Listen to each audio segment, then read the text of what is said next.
রথযাত্রার প্রাক্কালে শ্রীভূমি জেলার চোরকোলা নন্দপুরে এক ব্যতিক্রমী ঘটনাকে ঘিরে উৎসবের আবহ তৈরি হয়েছে। কচুয়া নদীর স্থির জলের মধ্যে ভগবান জগন্নাথ দেবের একটি মূর্তি দেখতে পাওয়ার খবর ছড়িয়ে পড়তে এলাকায় ব্যাপক চাঞ্চল্যের সৃষ্টি হয়। স্থানীয়দের দাবি, এলাকার এক ব্যক্তি প্রথমে নদীর জলে মূর্তিটি ভাসতে দেখতে পান। এরপর তিনি দ্রুত বিষয়টির নিকটবর্তী প্রায় ৩০০ বছরের প্রাচীন জগন্নাথ মন্দিরের পুরোহিতকে জানান। খবর পেয়ে পুরোহিত নদীতে নেমে মূর্তিটি উদ্ধার করে যথাযথ ধর্মীয় আচার মেনে মন্দিরে নিয়ে আসেন। এই ঘটনার খবর ছড়িয়ে পড়তে আশপাশের এলাকা থেকে বহু ভক্ত মন্দিরে ভিড় জমান। ধূপ দীপ জ্বালিয়ে ভগবান জগন্নাথ দেবের পূজা অর্চনায় অংশ নেন তারা। রথযাত্রার ঠিক আগে এমন ঘটনা ঘিরে মন্দির চত্বরে উৎসবমুখর পরিবেশের সৃষ্টি হয়েছে। স্থানীয়দের বক্তব্য, বর্তমানে কচুয়া নদীতে তেমন কোনো স্রোত নেই। এমন অবস্থায় মন্দির সংলগ্ন স্থির জলের মধ্যে মূর্তিটি দেখতে পাওয়ায় অনেকেই ঘটনাটিকে বিশেষ তাৎপর্যপূর্ণ বলে মনে করছেন। তবে এই বিষয়ে কোনো বিশেষজ্ঞ মতামত এখনও সামনে আসেনি। এই ঘটনার পর থেকে কৌতূহলী মানুষের ভিড় বাড়ছে মন্দিরে। দূর দূরান্ত থেকেও অনেকে এসে মূর্তিটি দর্শন করছেন এবং রথযাত্রার আগে ভগবান জগন্নাথ দেবের আশীর্বাদ নিতে প্রার্থনায় অংশ নিচ্ছেন। আমরা গ্রাম নন্দপুর অর্থাৎ চরকুলা নন্দপুর, পোস্ট অফিস লালারচক, থানা বদরপুর, জেলা শ্রীভূমি। আমরা এই আখড়াটা হইল জগন্নাথ মহাপ্রভুর আখড়া।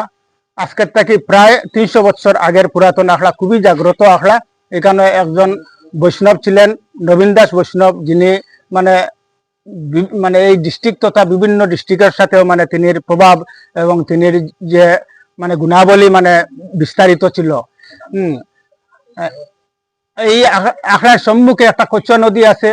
এই কচুয়া নদীতে গতকালকে ১০ তারিখ শুক্রবার সকাল অনুমান 6:30টার সময় আমাদের গ্রামের ধ্রুব রায় মহাশয় এবং আমবাড়ি গ্রামের প্রবুদ দে দুজন প্রাতঃভ্রমণ করতে গিয়া হঠাৎ দেখতে পান জগন্নাথ দেবের বিগ্রহের মতো একটা কিছু।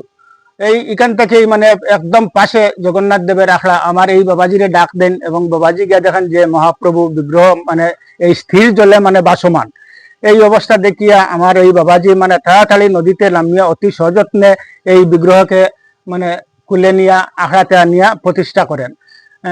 এবং এই মানে খবর এলাকায় মানে মোটামুটি একটা ছড়ানোর পর মানুষ মানে বিভিন্ন গ্রাম থেকে আসছে এই বিগ্রহকে দর্শন করার জন্য। সবচেয়ে অবাক করা ঘটনা যে এই কচুয়া নদীর জল বর্তমানে কয়েকদিন থেকে স্থির অবস্থায় আছে। যেখানে এই বিগ্রহের মূর্তি পাওয়া যায় এই নদীতে, এর কিছু দক্ষিণে মানে এত পরিমাণ জার্মানি কচু যে নদীর অপার অপার হাঁটিয়া যাওয়া যায়, সেই দিক থেকে বাসিয়া বিগ্রহ আসার মতো কোনো উপায় নাই। এরপরে এখান থেকে প্রায় ৪০ মিটার দূরেই মানে কচুয়ার লক গেট, যেখানে দরজা বন্ধ আছে, জলস্রোত আসার কোনো ইয়ে নাই। এই স্থির জলের মধ্যে যে এই বিগ্রহ কিভাবে যে মানে আবির্ভাব হলেন, এই ব্যাপারটা আমরা একটা গ্রামবাসী তথা প্রত্যেক মানুষই মানে অবাক করা ঘটনা। যাই হোক, আমরা গ্রামের মানে যদিও গ্রামের মানুষ দুর্বল, কিন্তু আমরা প্রত্যেক মানুষের মনের সরলতা দেখে যে প্রভুর মানে আবির্ভাব হয়েছেন, আমরা সত্যি মানে অনেক গর্বিত এবং আমরা প্রভুর কাছে মানে নমনীয়।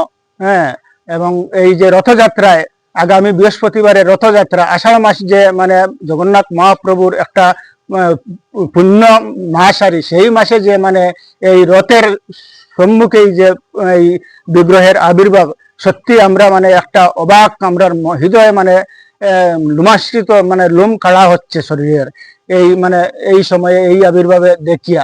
যার কারণে এই আগামী রথযাত্রায় প্রত্যেক মানুষকে আমন্ত্রণ জানাচ্ছি এই যে অলৌকিক আবির্ভাবের এই বিগ্রহকে দর্শন করার জন্য প্রত্যেক সনাতনী এবং ভক্তবৃন্দ এই জায়গায় উপস্থিত থাকিয়া এই বিগ্রহকে দর্শন করার জন্য এবং আমাদেরকে সহযোগিতা করার জন্য এই আবেদন রাখছি।